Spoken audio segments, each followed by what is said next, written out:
শৌর্যের আখ্যান।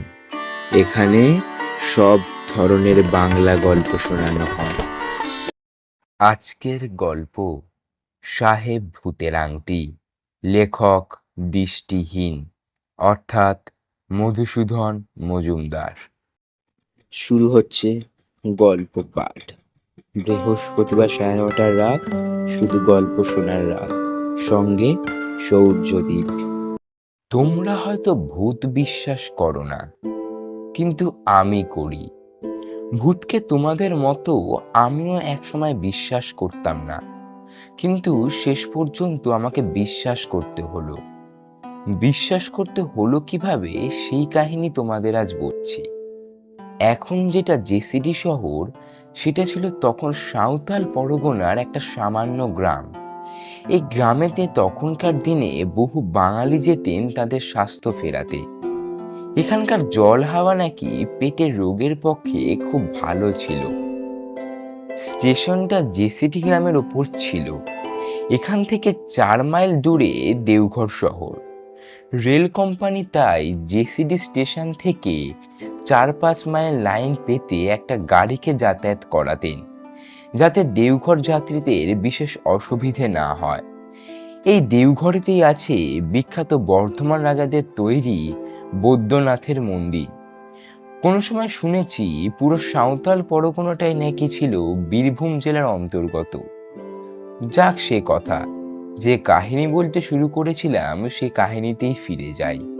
তখনকার দিনে জায়গার দাম ওখানে ছিল খুব সস্তা, এবং খাবার জিনিসের দামও ছিল খুব সস্তা। 1 টাকায় তখনকার দিনে 12-13 সের খাঁটি দুধ পাওয়া যেত। তখন বাঙালি বাবুরা সেখানে জমি কিনছেন আর বাগানের মধ্যে মনের মতো করে বাড়ি করাচ্ছেন। আমিও ওইসব বাড়ি তৈরির কাজ দেখাশোনা করার জন্য ওখানে গিয়েছিলাম। অবশ্য একজন আমায় নিয়ে গেছিলেন। পরে পরিচয় হওয়াতে অনেক বাঙালি আমায় কাজ দিয়েছিলেন। ওই সময় ঘুরতে ঘুরতে মিশনারি সাহেবদের সঙ্গে আমার পরিচয় হয়েছিল। একটু বিস্মিত হয়ে সাহেবদের প্রশ্ন করেছিলাম, আপনারা এখানে কি কাজ করেন? তারা বলেছিলেন, সাঁওতালরা বড় গরিব, তাদের মধ্যে শিক্ষা বিস্তার আর ধর্ম প্রচারই হলো আমাদের মূল উদ্দেশ্য। সেই সাহেবের সঙ্গেই আমি একদিন গরুর গাড়ি চড়ে গিয়েছিলাম ওই জেসিডি থেকে 6-7 মাইল দূরে আর একটা গ্রামে। সেটার নাম হলো করিডি। গ্রামটা একটু ঘুরে দেখছি, এমন সময় হঠাৎ আমার চোখে পড়ে গেল একটা বিশাল ভাঙা বাড়ি। চমকে উঠলাম। আমার বন্ধু উইলিয়াম সাহেবকে জিজ্ঞেস করলাম, এটা কার বাড়ি? বেমানানের মতো মাথা তুলে দাঁড়িয়ে আছে। উনি হেসে বললেন, ওটা ছিল জন সাহেবের বাড়ি। আমি প্রশ্ন করি, তিনি বেঁচে নেই? না, প্রায় 25-30 বছর আগে তিনি মারা গিয়েছেন। দেখছেন না বাড়িটার অবস্থা? আমি প্রশ্ন করি, ওর মেম সাহেব বা ছেলেমেয়েরা কেউ নেই? আমার বন্ধু মিস্টার উইলিয়াম একটু হেসেই বললেন, তারা এইখানে থাকতে যাবে কেন? তারা সবাই আছে বিলেতে বা হোমে। আচ্ছা, তাহলে এই বাড়িটা পড়ে মাঠ হবে? এখনো লোকের সদ আছে, তাই জানলা দরজাগুলো ক্ষুণ্ণ রেখেছে, নয়তো কবে তুলে নিয়ে যেত, নিয়ে গিয়ে উনুনে জ্বালিয়ে দিত। এই বর্মা সেগুনের অবস্থা হতো একেবারে ছাই। একটু হেসে মিস্টার উইলিয়াম জবাব দিলেন, আপনার বাড়িটার ওপর মায়া পড়িয়া গিয়াছে। কিনবেন বাড়িটা? আমি কিনবো? টাকা পাবো কোথায়? কত দাম হবে? সাহেব বললেন, এই ধরুন 500 থেকে 1000 টাকা। 1000 টাকা এই বাড়ি? আমার কন্ট্রাক্টরি মন কাজ করতে শুরু করলো। হিসেব করে দেখলাম আরো 1000 খানেক টাকা খরচ করতে পারলে এ বাড়ি আবার মাথা তুলে দাঁড়াবে, তার অতীত গৌরব ফিরে পাবে। মিস্টার উইলিয়ামকে বললাম, আমাকে একবার বাড়ির ভেতরটা দেখাতে পারেন? উনি বললেন, নিশ্চয়ই পারি, চলুন। ভিতরে গিয়ে দেখি আসল বর্মা কাঠের নানা রকম আসবাবপত্র, খাবার টেবিল, আলমারি, খাট, বসবার চেয়ার টেবিল, কিছুরই অভাব নেই। তবে দীর্ঘদিন পড়ে থাকার ফলে সেটা আজ নষ্টের দিকে। তাই আমি জিজ্ঞেস করলাম, এই আসবাবপত্রগুলো কি তারা নিয়ে যাবেন? সাহেব বললেন, এই আসবাবপত্রগুলা নিতে তারা বিলেত থেকে করিডি গ্রামে আসিবে? তারা কখনোই আসিবে না। ওগুলো আপনারই হবে, বাড়ির সঙ্গেই পেয়ে যাবেন। আমি তখনই রাজি হয়ে গেলাম। ধীরে ধীরে একদিন মিস্টার উইলিয়ামের সাহায্যে মাত্র 600 টাকা খরচ করে সেই বাড়ির মালিক হলাম। তারপর লোক লাগালাম, বাড়িটাকে আবার সাজিয়ে তুললাম। আসবাবপত্রগুলো পালিশ হলো, নতুন চুনকাম করাতেই বাড়িখানার রূপ খুলল। তারপর একদিন আমি আমার মালপত্র নিয়ে গিয়ে উঠলাম সেই বাড়িতে। ঠিক করেই রেখেছিলাম সাইকেল জেসিটি মাত্র 45 মিনিটের পথ যাতায়াত করব। কিন্তু লোক রাখতে গিয়ে আমি একটু হতাশ হলাম। সকলেই বলল, ও বাড়িতে রাত্রি 8টা অবধি তারা থাকতে পারে, কিন্তু তারপর তারা কেউ থাকবে না। আমি প্রশ্ন করি, কেন?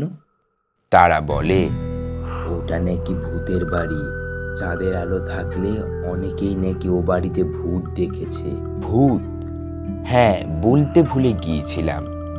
এইসব অঞ্চলে তখন ইলেকট্রিক আসেনি, কেরোসিনের আলোই ছিল একমাত্র ভরসা।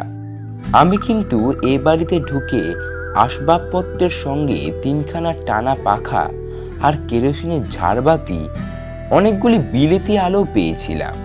অবশেষে দুখিয়া বলে একজন লোক পেলাম আমার রান্না করবার জন্য। টাকার লোভেই হোক আর আমি আছি বলেই হোক, সে সেখানে থাকতে রাজি হয়ে গেল। আর একটা সাঁওতাল মালি পেয়েছিলাম, তাকে দিয়ে বাগানের কাজ করাতাম। তার নাম ছিল লতা মালি। দীর্ঘদিন বাড়িটা পড়ে থাকার ফলে সাপখোপ বা জন্তু জানোয়ারের বাসা হওয়া কিছু আশ্চর্যের নয়। অবশ্য লতা খুব কাজের লোক। যেখানে যেখানে সে সাপ বা শেয়ালের সন্ধান পেয়েছিল সেখান থেকে তাদের তাড়িয়েছিল। এইবার আমার যাবার সময় হলো।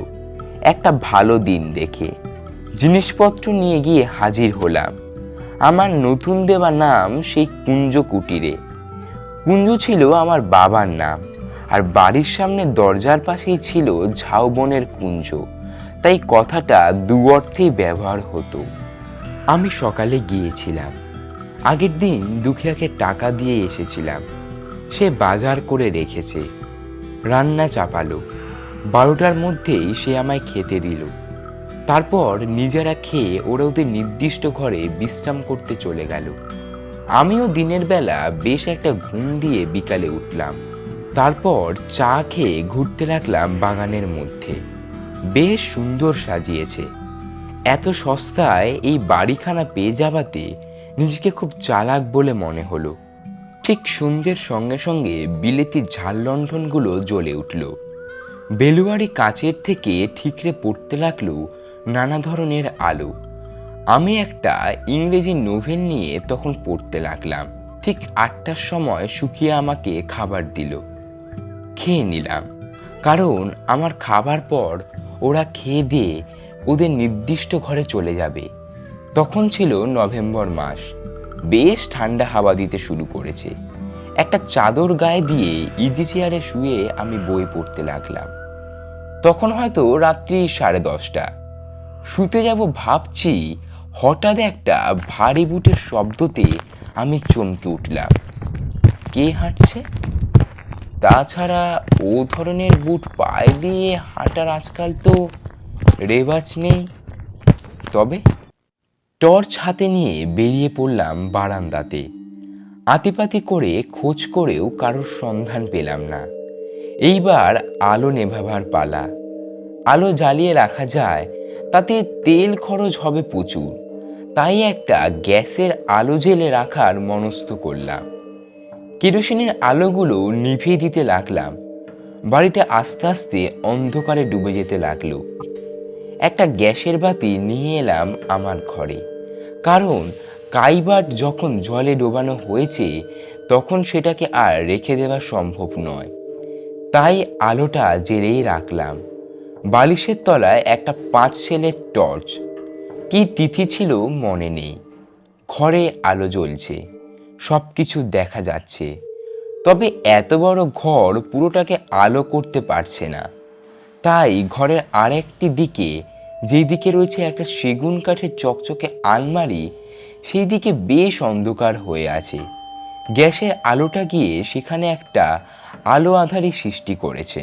হঠাৎ আমি বইটা পড়ব কি পড়ব না ভাবছি, আমার কেন মনে হলো ঘরে আর একজন কেউ এসেছে।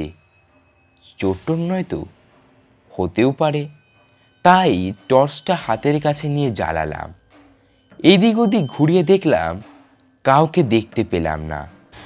হঠাৎ কি যেন মনে হলো, ওই সেগুন কাঠের আলমারিটার পিছনে কেউ লুকিয়ে নেই তো? ওই দিকটা একটু অন্ধকার, আগেই বলেছি।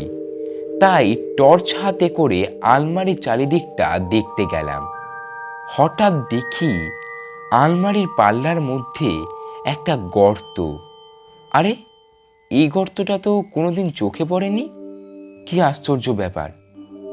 আলমারির গর্তটা আমার চোখে না পড়লেও যে পালিশ করেছে তার চোখে তো পড়া উচিত, তাও তো পড়েনি। আবার সেই জায়গায় টর্চ ফেলতে দেখলাম গর্তটা ক্রমশ বড় হচ্ছে। আমিও সেই দিকে বিস্ফারিত চোখে দেখতে লাগলাম। গর্তটা বড় হতে হতে পুরো পাল্লাটাই যেন একটা বড় গর্তে পরিণত হলো। তারপর সেই গর্ত দিয়ে একটা মানুষ অনায়াসে বেরিয়ে এলো। আমি তো ব্যাপারটা দেখে একেবারে থ।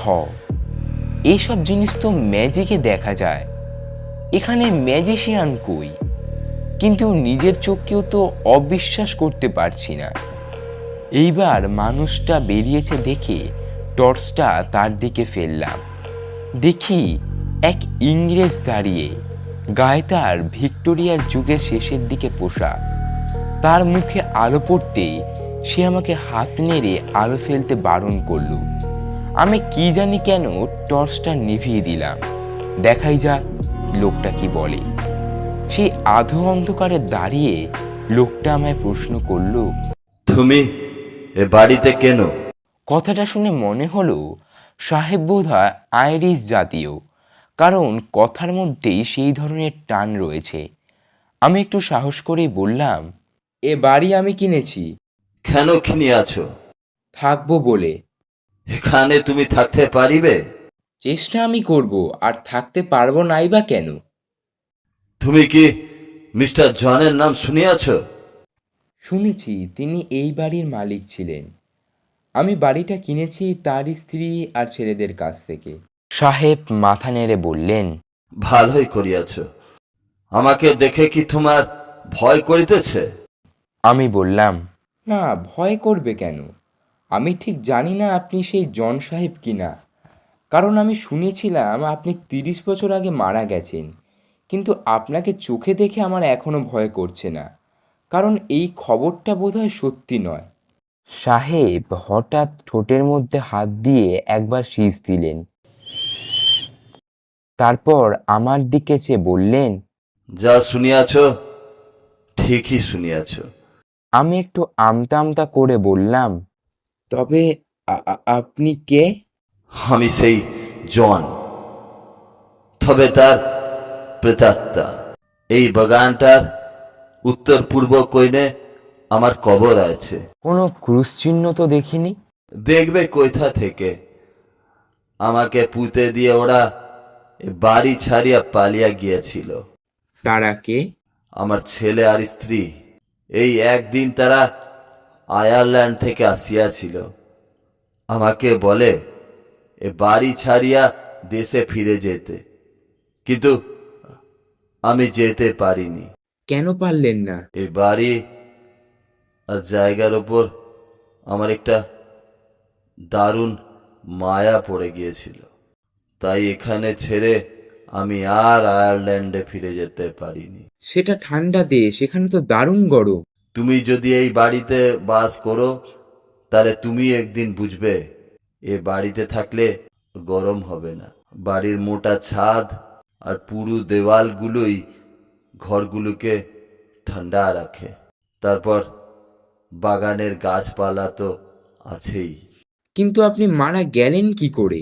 সে রাত্রে বোধহয় ওদের সঙ্গে কথাবার্তা বলতে বলতে আমি খানিকটা উত্তেজিত হইয়া পড়িয়াছিলাম।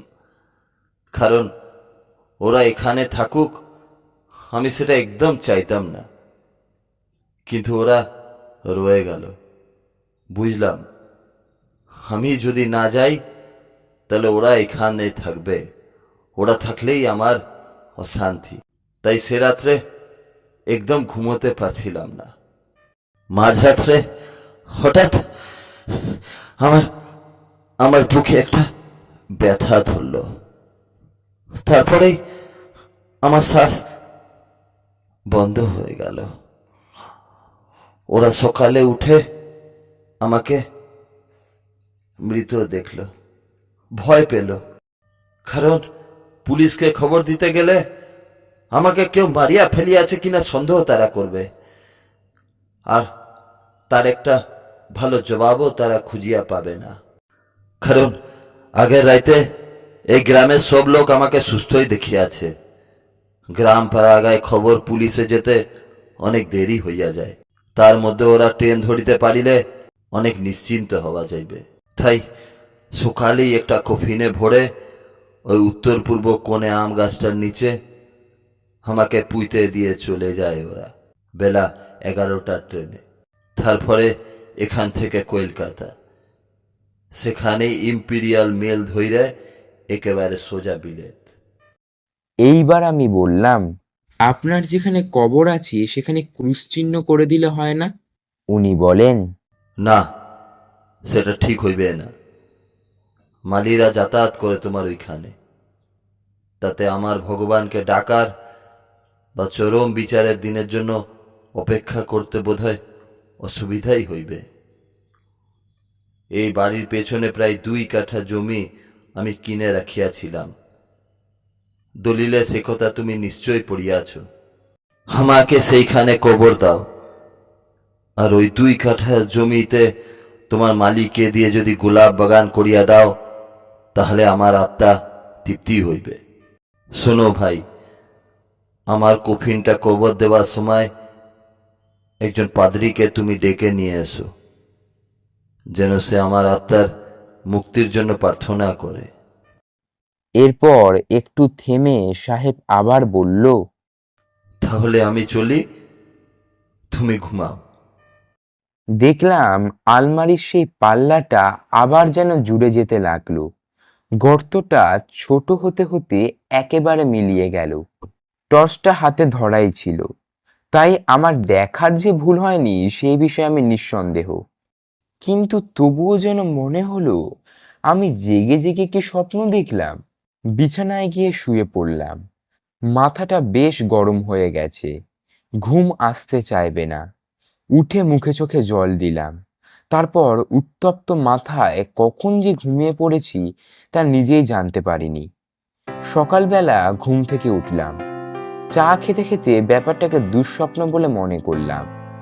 কিন্তু 3-4 জন মজুর দিয়ে সেই উত্তর পূর্ব কোণের আম গাছটার নিচে খোঁড়াতেই একটা কফিন পাওয়া গেল। সেই বাক্সটা ঢেকে দিলাম আর একটা নতুন কফিন দিয়ে। এইবার মিস্টার উইলিয়ামের শরণাপন্ন হলাম। পরের দিন তিনি একজন পাদ্রীকে পাঠিয়ে দেবেন বললেন। আমিও লোকজন সব ঠিক করে রাখলাম। পিছনের জমিটা খুঁড়ে একটা কবর তৈরি করলাম, আর তার চতুর্দিকে একটা গোলাপের বাগানও তৈরি করলাম। সবকিছু প্রস্তুত। সেই রাত্রে আবার মিস্টার জনের প্রেতাত্মা এসেছিল আমার কাছে।